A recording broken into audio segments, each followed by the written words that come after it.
একটা জঙ্গলে বাস করত লুল্লু শিয়াল আর টুল্লু শিয়াল। সেই বনের রাজা ছিল একটা সিংহ।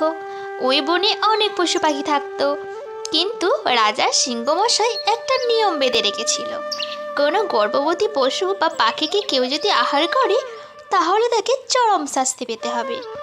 কিন্তু এমন নিয়ম কারণ হলো রাজার সিংহমশাইয়ের একটা ছোট্ট সন্তান ছিল, সে খুব ছোটতেই মারা গেছে, তাই তার কন্যার কথা ভেবে এমন নিয়ম। ওই বনে বাস করত একটা ছাগল, তার নাম ছিল হীরামতি। হীরামতি ছিল গর্ভবতী, তাই সেই বনে ঘুরে ঘুরে ঘাস খেত। একদিন সন্ধ্যা কোলে কোলে হীরামতি ঘাস খেয়ে তার বাসায় ফিরছিল। তখন লুল্লু শিয়াল আর টুল্লু শিয়াল হীরামতিকে দেখতে পায়।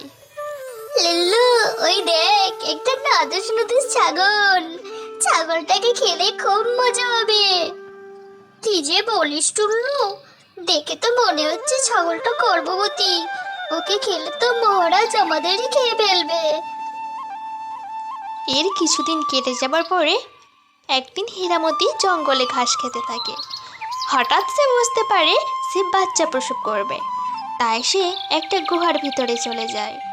সেই ঘটনাটা লুল্লু শিয়াল আর টুল্লু শিয়াল দেখে। হীরামতি দুটো ছানা হয় আর হীরামতি অজ্ঞান হয়ে যায়। সেই সুযোগে লুল্লু শিয়াল আর টুল্লু শিয়াল হীরামতির ছানা দুটো খেয়ে নেয়। কিছুক্ষণ পরে হীরামতি জ্ঞান ফিরে দেখে তার কাছে দুটো ডিম। এ কি, আমার কাছে ডিম কেন? আমি কি তাহলে ছানার বদলে ডিম দিয়েছি? কিন্তু আমি তো ছানা দিই, ডিম কি করে দেব? না, এই খবর তো মহারাজকে জানাতে হয়। তখন হীরামতি ডিম দুটোকে নিয়ে সিংহর কাছে যায়। কি বলিস রে হীরামতি, ছাগলের পেট থেকে ডিম? এ তো বড় অদ্ভুত ব্যাপার। হ্যাঁ মহারাজ, এটা কি করে সম্ভব? ক্ষণে খরগোশ আসে। মহারাজ, আমি দেখেছি হীরামতি দুটো ছানা জন্ম দিয়েছিল। লুল্লু শিয়াল আর টুল্লু শিয়াল হীরামতির ছানা খেয়ে নিয়েছে আর তার কাছে দুটো ডিম এনে রেখে দিয়েছে। ও, বুঝেছি, এটা তাহলে ওদের কাণ্ড। এখনই ওদেরকে ধরে আনো। তারপরে তাদেরকে ধরে আনা হয়। মহারাজ, মাফ করে দেন আমাদের, আমরা এই ভুল আর করবো না। এই বলে কোনো ক্ষমা নেই।